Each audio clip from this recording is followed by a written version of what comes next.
Ben, j'ai le droit à 23 minutes 53, vous foutez de ma gueule le truc là, vas-y. Hein? Avec tout le nettoyage que j'ai fait dans mon téléphone? Eh ben merde alors. Franchement. Bonjour à tous mes abonnés, aux frères et sœurs et aux amis. Mon rabbi, je te bénis, ainsi que ma dragonne, fidèle, et puis tous les autres frères et sœurs. Philippe, je te salue. Et puis voilà. Domi, je t'embrasse fort. Voilà. Bon, bah, je retourne sur l'évangile ultime de Jésus. Ouais, les dernières paroles de Jésus-Christ. Alors, j'étais arrivé au chapitre à la recherche du Jésus historique. Donc, j'étais arrivé ici. Donc, je reprends ici. Alors, je vais lire la dernière phrase quand même. Alors, dans les livres qui ont été rédigés dans les 2 premiers siècles de notre ère, oui, j'avais même dit 2 siècles, sur 2000 ans, ça fait pas beaucoup, voilà ce que j'avais dit. On ne trouve guère de référence à l'homme Jésus. Les sources plus anciennes sont exclusivement des écrits théologiques qui présupposent la foi en Jésus. Voilà, en Jésus-Christ, c'est là que j'étais arrêté. Messie et fils de Dieu. Elles sont donc inutilisables pour apprécier des faits historiques fondés. La situation de source est tellement pitoyable que la science n'est pas capable jusqu'à présent d'indiquer ne serait-ce que l'année de la naissance de Jésus. Ah oui. Demandez, tu recevras, c'est pas compliqué, de toute façon.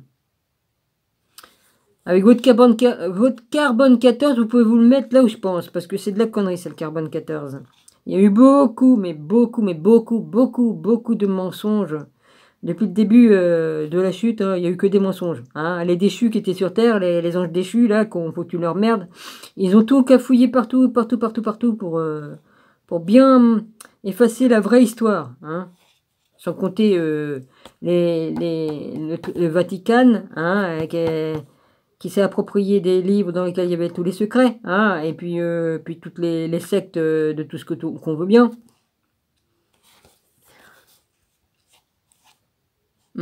Enfin bref. Ils ont bien changé l'histoire et puis bien menti. Ils nous ont pris pour des cons depuis la tour de Babylone. Même avant, hein. Probablement même avant. Alors, bah évidemment, hein, ils veulent ils veulent toujours garder le pouvoir, hein, donc ils mentent. Hein. Il ne faut pas qu'on sache que nous, on est capable de faire ceci et cela. Hein. Ouais. Faut surtout pas qu'on se rappelle que Dieu nous a créés à son image et puis qu'on peut faire les mêmes choses que lui.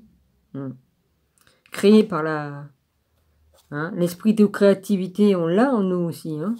On crée par le verbe, par la pensée. Bah, il a bien dit Jésus, hein, vous ferez des choses même encore plus grandes que moi. C'est écrit dans la Bible, un truc dans le genre. Hein. Bah oui. Alors, il semble que Jésus soit presque parfaitement inconnu, ou au moins qu'il n'ait pas été digne d'être mentionné chez les historiens contemporains. Ah. En dehors des écrits bibliques, canoniques et apocryphes, ils en parlent quand même des apocryphes qu'ils ont écartés. L'homme, Jésus, n'est rien de plus qu'une note de page de l'histoire. Qu'une note, c'est marqué note, ouais. Une note de bas de page de l'histoire. Nous avons certes conservé 50 livres du contemporain de Jésus, Philon de Judée, 20 avant Jésus-Christ, 50 après Jésus-Christ. Il rassemble un matériel très intéressant sur l'histoire, la philosophie et la religion, mais il ne mentionne nulle part dans ses écrits Jésus, bien qu'il parle abondamment de Pilate. Ponce Pilate, hein? Non, je ne ferai pas celle-là. Je voulais dire une chose, c'est parti. Ça va revenir, ça va revenir. Oui, comme je lis, j'ai des choses qui me viennent, et puis je me dis, je vais le dire, mais je me dis, je vais finir de lire, et puis en arrivant là, ben voilà. Je vais revenir un peu en arrière comme ça.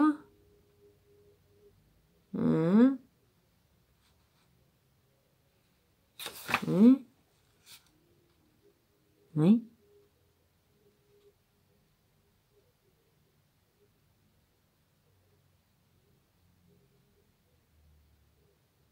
Oui, d'accord.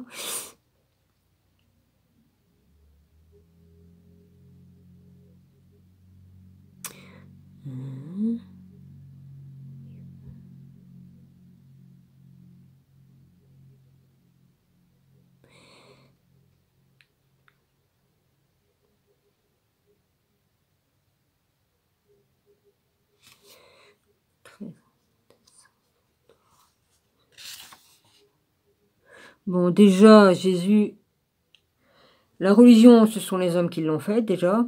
Jésus n'a jamais dit de faire une religion de ses paroles, hein. Voilà, déjà. Mais je voulais dire aussi autre chose.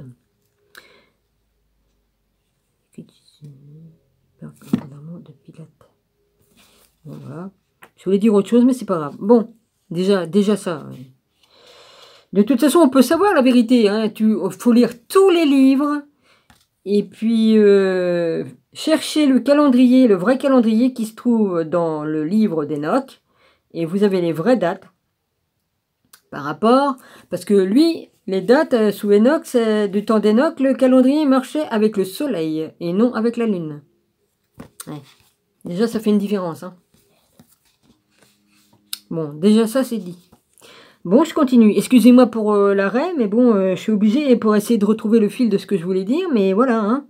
Même l'historiographe juif du 1er siècle, juste de Tibériade près de Capharnaüm, où Jésus est censé avoir souvent séjourné, ne transmet rien à propos de Jésus dans sa vaste chronique qui s'étend de Moïse jusqu'à l'époque contemporaine. De même, du côté romain, les grands historiens et biographes comme Suétone et son ami Pline le Jeune se taisent à propos de Jésus. Dans une lettre à l'empereur Trajan de l'année 110, Pline le Jeune, 62 à 113, parle, certes, oui, parce qu'il est mort en 113, certes de chrétiens en Bithynie. Eh, la Bithynie, mon rabbi, ça me fait penser à mon frère qui est là-bas. Ouais, enfin bref. Mais ne dit pas un mot sur le fondateur, de leur secte. Suétone, 70-140, avait, en tant que chef de la chancellerie de l'empereur Hadrien, accès aux archives de l'État. Ah, il marque Hadrien avec un H. Ah. Accès aux archives de l'État. Il passa au crible les documents et remarqua seulement que sous l'empereur Claudius 41-54, les Juifs ont été chassés de Rome parce que sous l'influence d'un certain Crétos, alors C-H-R-E-S-T-O-S, il avait causé du désordre. Ouais, bah moi j'ai lu des livres dans lesquels il y en a un qui se faisait passer pour Jésus. Hein? Et il a fait passer Jésus pour un excuse-moi Seigneur, je vais le dire, pour un imbécile. Excuse-moi Jésus. Ouais. Il ressemblait à Jésus en plus. Physiquement. Je vais pas dire son nom, hein? Non, je vais pas dire son nom à cette personne. Je connais le nom.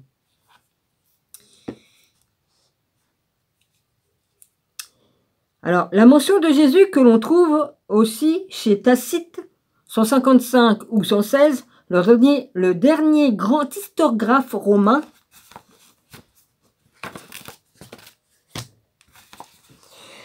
deuxième siècle, est décevante et peu utilisable dans ses annales, 117 ou 118. Il parle de la superstition dévastatrice des chrétiens qui ramènent leur nom à un certain Christus. Ah bah dis donc, on peut dire qu'ils auront donné tous les noms au Seigneur. L'empereur Néron, pour contrer les rumeurs disant qu'il avait ordonné l'incendie de Rome, L'empereur Néron, pour contrer les rumeurs disant qu'il avait ordonné l'incendie de Rome en 64, avait présenté comme responsable des gens que le peuple haïssait en raison de leur mauvaise réputation et qu'il appelait chrétiens, et il décréta contre eux des punitions choisies. Christus, dont ce nom provient, avait été exécuté du temps de l'empereur Tibère sous le préfet Ponce Pilate. Ce rapport date de 80 à 90 ans après la crucifixion et s'appuyait sur des récits en cours dans le IIe siècle, comme partout à Rome. Tacite considérait Christus comme un nom propre.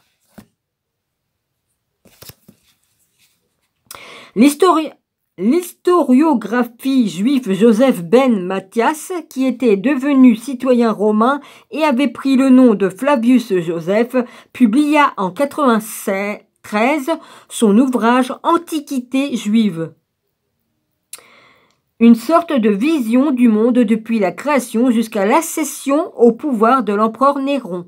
Ce livre est censé rendre familier les lectures non juives avec l'histoire des Juifs. Il y décrit de façon détaillée la politique et la société de l'époque, et Jésus en parle de Jean le Baptiste, d'Hérode et de Pilate. Quand il décrit la lapidation d'un homme nommé Jacob, il mentionne Jésus comme son frère. Le grand prêtre Ananos déposa plainte contre le frère de Jésus, que l'on appelle Christ, sous son nom était Jacob, et contre quelques autres pour crimes contre l'État, et les livra pour être exécutés par lapidation. Dans le 18e livre des Antiquités juives, nous pouvons... Nom d'une pipe en bois. T'es rentré tout à l'heure, toi. Oh, fais pas chier, hein, toi de prendre un coup de truc dans le... Toi. Non, mais franchement, à chaque fois que je fais une vidéo, j'ai toujours quelque chose pour me faire chier. Hein. Dans le 18e livre des Antiquités juives, nous pouvons pourtant lire une phrase étonnante. À cette époque vivait Jésus, un homme sage, si on peut l'appeler un homme. Il accomplit des actes inouïs, enseignés. Ça, c'est dans les... Alors, c'est dans Tacite, les Annales, 15, comme Louis XV, en chiffre romain, 44. J'ai les allergies, c'est normal. Il y a les pollens, il y a tout ça. Alors, beaucoup d'hommes qui accueillaient avec joie la vérité et gagna à lui beaucoup de juifs et aussi des Grecs. Il était le Christ. Ce célèbre testimonium Flavianum, témoignage de Flavius, qui décrit Jésus comme un homme faisant des miracles et comme un maître écouté, ne provient toutefois assurément pas de la plume de Joseph dans l'Antiquité plus tardive. L'intérêt pour Jésus était grand et pour les théologiens chrétiens, il était indispensable qu'un chroniqueur si exact de l'époque ait écrit quelque chose sur Jésus. C'est pour cette raison qu'ils firent un faux testimonium Flavianum au IIIe siècle et l'insérèrent à l'endroit approprié dans les Antiquités juives. Ça y est, c'est me revenu ce que je voulais dire tout à l'heure. En vrai, ça me revient, parce que j'ai lu des choses et j'étudie beaucoup. La Bible, elle n'était pas si épaisse que ça. Ils ont rajouté des choses. La preuve en est, là, ils en parlent. Ils ont rajouté des choses. C'est grâce à ça que je me rappelle qu'est-ce que je voulais dire tout à l'heure. Me fais pas chier, je te nique la tête. Fuck. J'aime bien les animaux, mais comme ils me font chier, ça va, c'est bon. Hein. Alors, l'insérèrent à l'endroit. Voilà, t'as qu'à te poser sur la lampe, te chauffer le cul et pas me faire chier. Alors, et l'insérèrent à l'endroit approprié dans les Antiquités juives. Donc, qu'est-ce que je disais au fait? Elle m'a fait chier celle-là. Donc, la Bible, ils ont rajouté des choses dedans qui n'y étaient pas. Ils ont rajouté des choses qui n'y étaient pas du tout. Enfin bref. Ça n'empêche pas que l'histoire de Jésus y est quand même. Tout ce que Jésus a fait, ça y est dedans. Mais je voulais dire encore au plus. Mais bon, tant pis, c'est parti à cause de la mouche là. Hein? Ouais, je vais pas l'emmerder, elle est posée sur la lampe, qu'elle reste dessus. L'opinion qui est exprimée fait un contraste marqué avec les conceptions de Joseph. Le fait de dire qu'il est Christus et que sa nature n'avait pas été humaine est un indice net. Ben non, il n'est pas que humain, Jésus, il est venu au monde grâce à une Bethoula, une femme vierge. C'est un miracle de Dieu. Et Jésus, il est bien sorti du Père. C'est l'Esprit du Père qui a recouvert la Bethoula. Bon. Au demeurant maladroit du travail d'un faussaire de l'Église. Alors nous touchons ici déjà toute la problématique qui s'ouvre à l'historien pratiquement par d'indices inutilisables en dehors des écrits bibliques. Et là, où paraît une mention détaillée, celle-ci se révèle une falsification. Ce qui reste, ce sont les textes bibliques qui posent à vrai dire un tout autre défi à l'esprit critique des savants. Distinguer ici les faits des fictions, les indices biographiques, des légendes, l'histoire de la théologie peut sembler un travail de Sisyphe, sans perspective de succès. Pourtant, la recherche valait la peine, et le succès est apparu. L'homme Jésus pouvait, moins dans ses actes qu'avant tout dans ses paroles, être trouvé sous l'écorce des textes du Nouveau Testament. Aujourd'hui, j'ai beaucoup dormi. J'ai pas pu aller au marché parce que je me suis réveillée vers... je sais plus quelle heure. Je sais que je me rappelle, je me suis réveillée à 8h30, mais je sais plus si je me suis réveillée avant. Et je suis allée aux toilettes, évidemment, je me suis recouchée, j'ai redormi, je me suis réveillée à 8h30, et puis j'ai dit non, je redors encore. Et du coup, j'ai dormi jusqu'à midi. Donc, j'ai pas fait le marché. Le marché était encore là à midi, j'ai dit non, j'y vais pas. C'est pas grave. Il me reste des carottes, il me reste des trucs pour manger, c'est pas grave. Et puis tantôt, j'ai dit non, je vais pas chercher des trucs au magasin, c'est pas grave, je peux attendre lundi. Voilà, c'est pas un problème. Mais j'ai bien dormi. Ça m'a permis de récupérer quand même. Alors, il est certain que la relation avec le Jésus historique est complexe. L'image que les évangiles tracent de lui se mêle facilement avec ce portrait historique qui est caché derrière les couches de texte et ne peut être déployé qu'avec peine. Bon, je dis pas le nom de la personne. Karl Lenz, je sais pas comment on dit. Dans son œuvre monumentale indubitablement importante, l'histoire criminelle du christianisme, où il détruit pour ainsi dire lui-même sa propre argumentation, en donne un exemple. Il apporte d'abord la preuve, bien connue, qu'en dehors des évangiles, on ne trouve tout bonnement rien à lire sur la personne de Jésus. Bah, le Vatican a piqué des livres qui existaient, hein, je vous signale. Hein. Faut pas oublier, hein. Ouais. Ce qui place derrière l'historicité de la figure de Jésus, au moins, un grand point d'interrogation. En même temps, il montre avec élégance et en utilisant un matériel abondant comment les premiers chrétiens et les théologiens ultérieurs ont falsifié et modifié les évangiles. Alléluia. La fiabilité, vu qu'il dit la vérité ici, la fiabilité du Nouveau Testament est donc grandement obérée. Il suit là les arguments de la recherche historico-critique sur la Bible, qui voit essentiellement dans le Nouveau Testament une collection d'anecdotes ou de légendes, d'un culte, des historiens édifiantes et détrayantes, dans lesquelles la foi et toute l'histoire n'est rien. Moi, je ne dirais pas ce que j'en pense. Nouveau Testament, c'est bien le Nouveau Testament. Hein. Ça veut bien dire que Jésus est venu, ça fait le Nouveau Testament. C'est lui qui a fait en sorte qu'il y ait le Nouveau Testament. Il y a eu un renouveau. Jésus est venu. Il a fait ce qu'il avait à faire. Cela n'empêche pas Deschner de croire reconnaître une erreur de Jésus dans le fait qu'il est fortement influencé par l'Apocalypse juive. L'apocalyptique juive. Jésus était juif, espèce de couillon. Oh putain. Bon, je vais me calmer. Bon. En ce qui concerne la foi chrétienne, mais il n'y avait pas de chrétiens à l'époque, c'était pas des chrétiens comme les catholiques maintenant.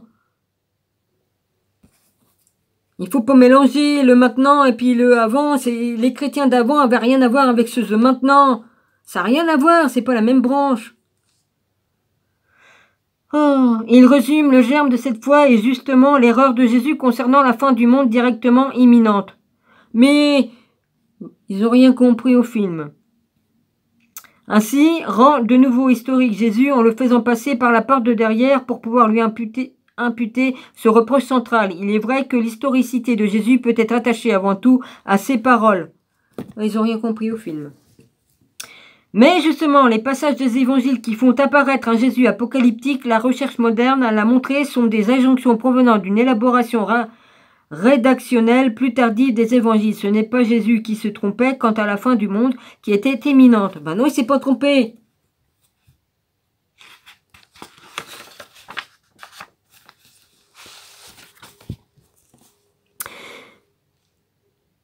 Mais un certain groupe de ces partisans qui ont poétiquement attribué posthume à leur maître ces traits et ces énoncés apocalyptiques, le Jésus primordial, l'homme Jésus authentique, n'avait aucun intérêt pour les spéculations apocalyptiques. Naturellement, il s'y est confronté parce qu'elle sévissait de son vivant en Palestine d'une manière que l'on ne pouvait pas voir et entendre. Jésus avait fait la connaissance de leur forme la plus marquée au début de son ministère public chez Jean le Baptiste.